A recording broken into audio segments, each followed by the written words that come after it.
You haven't run home to Mama yet, huh? That's a good sign. So, you ready for a match, or do you just need some information? I heard a rumor that you're an idiot. Any truth to that? Sweet!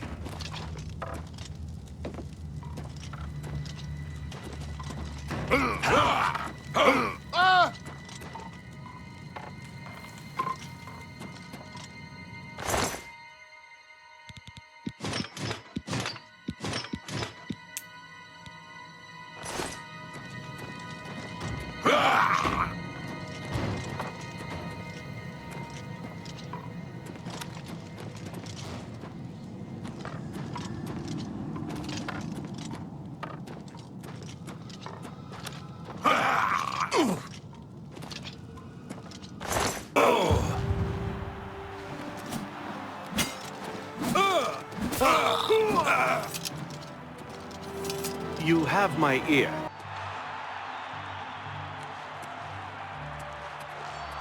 Open worlds, large swaths of fields and biomes galore, they all invite the desire for exploration. For me, Elder Scrolls is one of the best franchises to realize that feeling. The feeling that you can touch every crevice of a mountain with your feet. You can see that mountain and climb over it to new horizons on the map itself. Open world gaming comes in different flavors, and other studios either create their own open world methods or borrow the more accessible and hand-holding methods of other open world games, and with their sense of exploration. Take your pick of the litter that has been picked apart by an endless number of Cheeto-stained fingers of the most popular and recent open world games, and you'll find one thing that's different from the other. A lot of them have beautiful canvases to wander around in, but most of them are more along the lines of theme parks, where areas are separated not just by their look and feel, but also by their level requirements, and also the somewhat linear feeling that you get just from the questing path that you experience in these games. Some are very on the nose about it, and others, such as Elden Ring or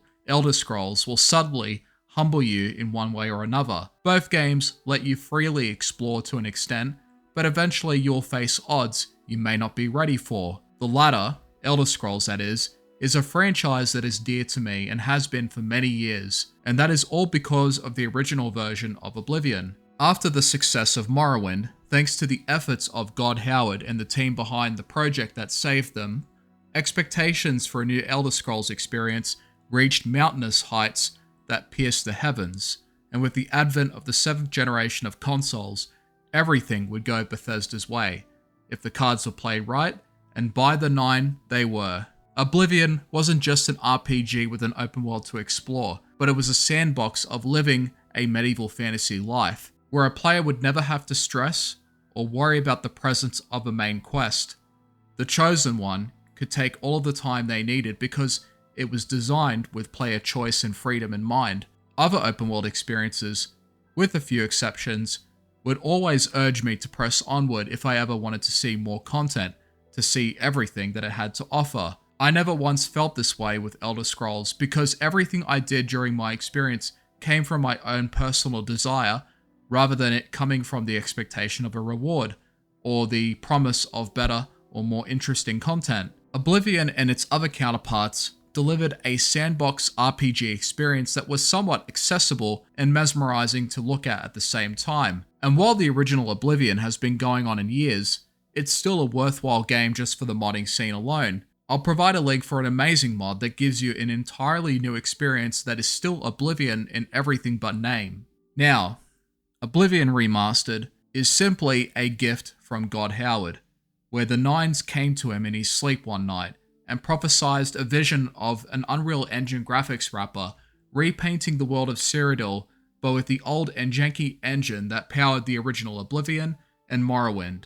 In the shadows, Bethesda hired a team to produce this magnificent resurrection, uniting the world of modern graphics and 2000s open world gameplay that Oblivion created magic with, returning all of the nostalgia for 7th gen owners and those like me who had Oblivion as their first Elder Scrolls experience. I know that this does not honor the 6th house in the tribe Unmourn, but the fates are whimsical. I cannot change the course of my destiny. I cannot change the start of my journey, but I can only embrace it and accept what comes next. I could have ranted as a kid about how I took an arrow in the knee, or asked people if they've ever been to the Cloud District.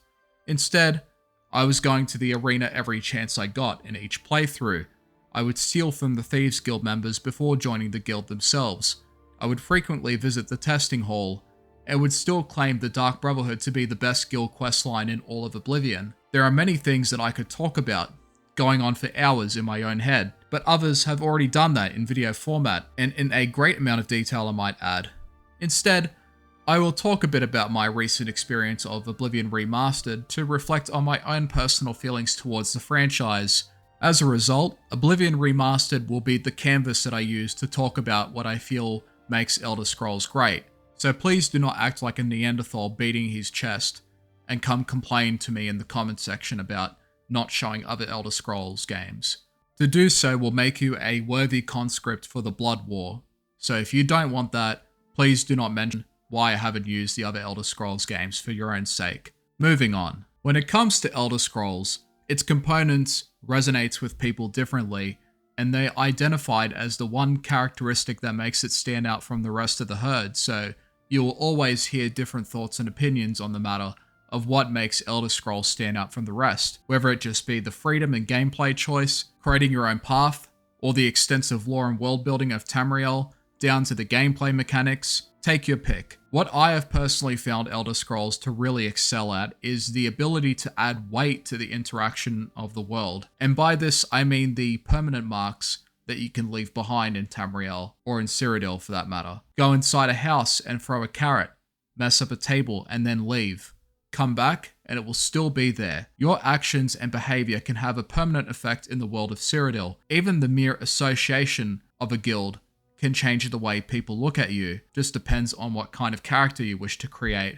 It's part of why the infamous loading screens have haunted the souls of every Elder Scrolls fan, and in return, it gives us a living and believable world with some degree of consequences and immersion. The second and most important part is the separation of pressure and purpose. A common problem with sandbox games is that for some people, they feel a lack of purpose in the world, a reason for being, motivation to do anything, where you are forced to discover your own fun, create your own story and ideas.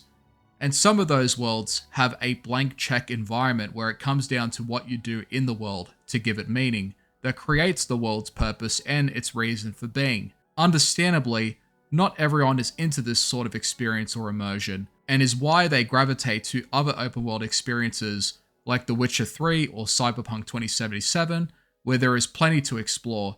There is plenty of purpose, plenty of distractions to keep you busy, and to also give you a measure of progress. Elder Scrolls gives the player a sandbox world that has plenty of purpose, with many things to discover and uncover, but no pressure. Like other open world games and Elder Scrolls, you will feel that immediate sense of being overwhelmed by its scope and how much there is to do. But Elder Scrolls places enough interesting landmarks and displays of scenery where you then have the natural desire to explore, forgetting what you were setting out to do in the first place. Every time I have loaded up a new save in Oblivion or in Skyrim, I generally dismiss the main quest immediately and decide to set out and explore the world presented to me. There is no deadline for the chosen one here, only the player choice.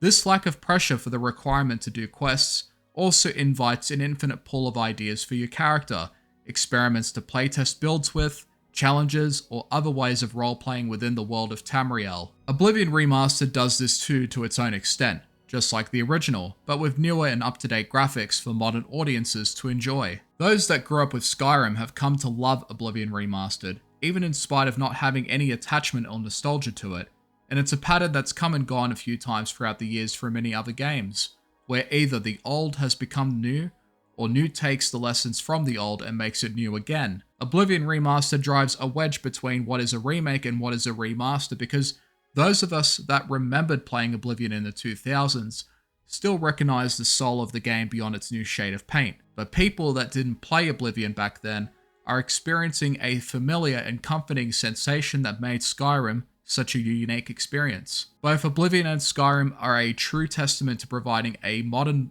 and flawed but unique RPG experience that provides both a sandbox and a reason for being, without pressuring the player to do anything they don't necessarily want to, creating an accessible framework that is inviting for casual audiences, but deep enough for RPG fans that enjoy the aspects of emergent storytelling and role-playing. Emergent storytelling is something that technically happens in every game because this aspect of storytelling is based on the player actions followed by their own thoughts and feelings, and also the outcomes of actions. But some, like Elder Scrolls, or MMOs like World of Warcraft and RuneScape, and other games like Caves of Qud, Cataclysm Dark Days Ahead, and Dwarf Fortress, are given much further depth just from the player experiences alone. It isn't always about complex mechanics or challenges being presented.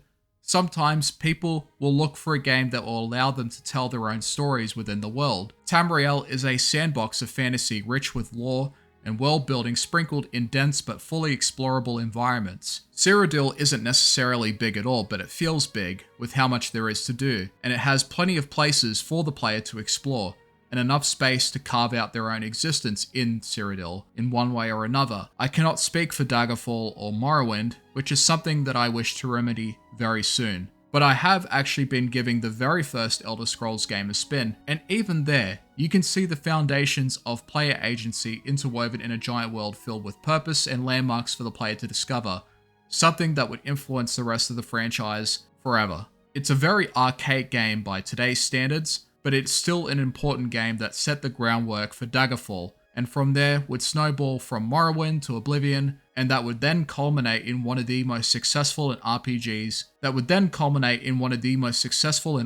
RPGs of all time, Skyrim. Love it or hate it, but people still love and revere the game to this day. And some games that come out that try to be somewhat like Skyrim still compare those newer games to Skyrim, which is a testament to how it has stood the test of time. I am glad that Oblivion is back. I am immensely happy that younger Elder Scrolls fans now have an opportunity to play Oblivion, a game that still has a beautiful map to explore, great guild quests, adoring NPCs, iconic moments and quotes that people meme with still. It's a franchise that we have struggled to find elsewhere, finding experiences that gives us the same liberty and freedom and meaning that the worlds of Tamriel give to us. But that's the thing.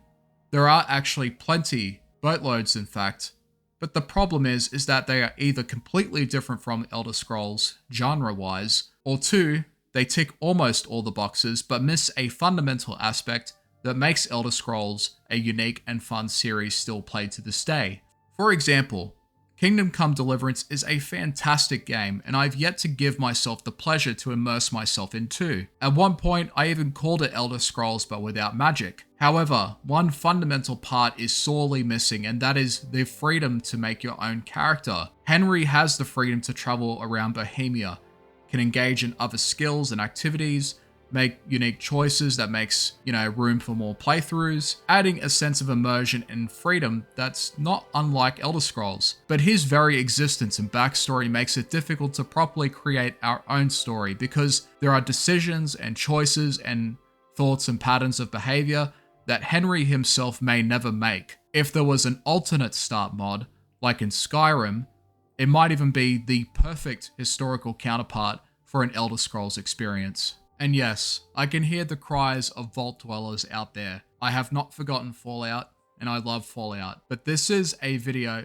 about Elder Scrolls, so shut your Nuka-Cola breath-stained mouths and be gone, or else I will also send you to the Blood War. Anyway, throughout the past week or so, I spent some time going through Oblivion all over again in the guise of the remaster. I don't know for certain if I'll ever revisit the original game again, and to be honest, it would mainly be for modding alone. With Remastered though, I can re-experience the same game I loved, complain again about the same issues from before. It is ultimately a flawed and beautiful experience that has brought the magic back, and has given Bethesda and the team that worked on the secret project some good graces. It's one of my favorite franchises of all time. It was my gateway into playing RPGs. And revisiting Oblivion reaffirmed the type of open world or sandbox experience that I crave. A world that I could come to learn about, care about. A world that I could live in any way I see fit. A world that is believable and not just a mishmash of terrain where almost every living thing almost wants to kill you, and also a world that has fun gameplay to engage with. Elder Scrolls has the kind of world where some horrors lie, dark secrets being lost to time, greedy and evil people that can turn your world upside down, but equally, they are also worlds filled with wonder and discovery, interesting characters, interesting landmarks, and bits of history, with an effort to create a permanent mark on everything that you do, from your status to the physical interactions of objects, towns, cities, and landscapes, making for a beautiful blend of sandbox and open world RPG gameplay. For me, Elder Scrolls is about creating a slice of life, having the freedom of player action and creation, and also providing an interactable world that you can influence both socially and physically. However, that isn't necessarily the definitive take on the subject. It has many other things that people find within Elder Scrolls that makes the game special for them. So, I say again, for anyone that hasn't played Oblivion, but has played and loved Skyrim for many years, you have no excuses anymore. Do not bother making them in the comments, or I will also send you to the Blood War. So if you loved Skyrim, it is practically your duty to play Oblivion Remastered. It will be a blast, I assure you. Stay safe everyone, and thank you for watching. Wow, you're the Grand Champion. I saw your fight against the Grey Prince. You're the best. Can I follow you around? I won't get in the way.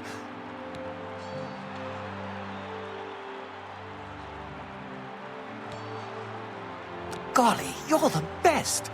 I'm going to follow you and watch you and worship the ground you walk on. Let's go.